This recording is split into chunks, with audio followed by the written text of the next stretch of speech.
Welcome to food in she. ഞാനിവിടെ 2 capsicum എടുത്ത് വെച്ചിട്ടുണ്ട്. ഇത് വെച്ചിട്ട് നമുക്ക് ഗ്രേവി ഉണ്ടാക്കിയെടുക്കാം. അപ്പോൾ അതൊന്ന് കട്ട് ചെയ്യാം.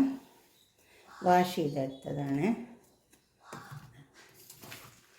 വാഷ് ചെയ്തെടുക്കണം. നമുക്കൊരു ഗ്രേവി ഉണ്ടാക്കാം. വെച്ചിട്ട് ഇതേപോലെ ഞാൻ കുറച്ച് അരിഞ്ഞെടുത്താൽ മതി.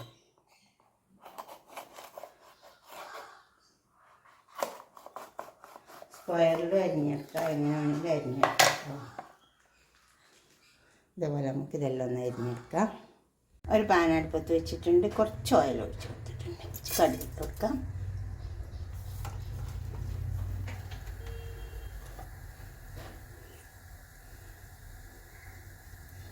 കടുക് പൊട്ടി വരുന്നുണ്ട്.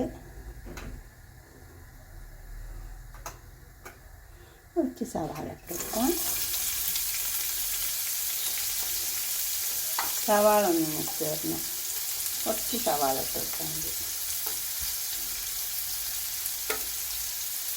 നോക്കട്ടെ.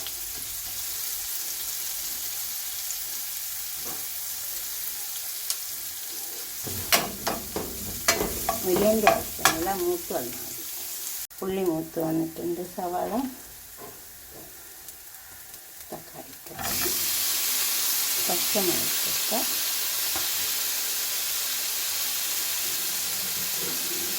കുറച്ച് വെളുത്തുള്ളി തട്ടി വെച്ചിട്ടുണ്ട്. അത് ഈ തക്കാളി പച്ചമുളകൊക്കെ ഒന്ന് വേണ്ടി അപ്പോഴേ കറിക്ക് ടേസ്റ്റ് ഉണ്ടാവും. തക്കാളിയൊക്കെ വേണ്ടി വന്നിട്ടുണ്ട്. നമുക്ക് കുറച്ച് ഉപ്പിട്ട് കൊടുക്കാം. ഉപ്പെല്ലാം ഒരു ആവശ്യത്തിന് ഇട്ട് കൊടുക്കാവുള്ളൂ. കൂടിപ്പോയാൽ ഭയങ്കര ബുദ്ധിമുട്ടാണ്.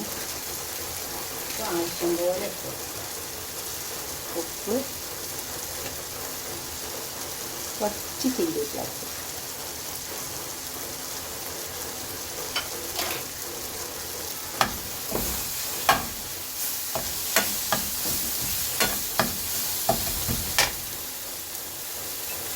കുറച്ച് മഞ്ഞൾ, നമ്മൾ പീസാക്കി വെച്ച ക്യാപ്സിക്കം, കുറച്ച് കറിവേപ്പില, കുറച്ച് കുരുമുളക് കുറച്ച് ഇട്ടാൽ മതി.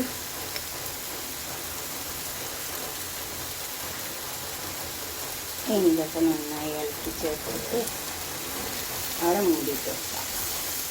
അങ്ങനെ വെന്തോളും.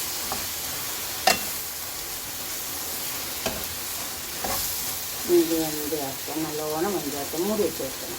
ഇപ്പം നമ്മളെ ക്യാപ്സിക്കൊക്കെ വെന്ത് വന്നിട്ടുണ്ട്. ഇതുപോലെ ക്യാപ്സിക്കം ഉണ്ടാക്കി വെക്കുക. കറിയൊന്നും വെക്കണ്ട, ചപ്പാത്തിക്കൊക്കെ കഴിക്കാൻ പറ്റും. കുറച്ച് ക്യാരറ്റ് നിർബന്ധമൊന്നുമില്ല, ഉണ്ടെങ്കിൽ മാത്രമേ കേട്ടാൽ മതി. പിന്നെ കുറച്ച് പീനട്ട് പൊടിച്ചതുണ്ട്. ഇത് നല്ലതാട്ടോ. അത് കുറച്ച് നമ്മുടെ വീട്ടിൽ കുറച്ച് പീനട്ടൊക്കെ വാങ്ങിയിട്ട് ഇങ്ങനെ പൊടിച്ച് വെച്ചാൽ പച്ചക്കറിയൊക്കെ ഉണ്ടാക്കുമ്പോൾ നല്ലതാണ്. എന്ത് പച്ചക്കറി വെക്കുമ്പോഴും കുറച്ച് പീനട്ട് ഇട്ട് വെച്ചാൽ മതി. ഇനി ഇത് കഴിഞ്ഞ് നമുക്കൊരു പാത്രത്തിലേക്ക് സെർവ് ചെയ്യാം. ഇതുപോലെ ഒന്ന് ഉണ്ടാക്കി വെക്കാം. ഇതുപോലെ ഉണ്ടാക്കിയിട്ട് നിങ്ങളുടെ അഭിപ്രായങ്ങളും നിർദ്ദേശങ്ങളൊക്കെ ഒന്ന് കമൻറ്റ് ബോക്സിൽ അറിയിച്ചാട്ടോ. ലൈക്ക് ചെയ്യുകയും ചെയ്യുക, ഷെയർ ചെയ്യുകയും ചെയ്യുക, സബ്സ്ക്രൈബ് ചെയ്യാത്തവരൊക്കെ ചെയ്യുന്നതാണ്. ഓക്കെ, അടുത്തൊരു വീഡിയോ നമുക്ക് പിന്നെ കാണാം. ബൈ.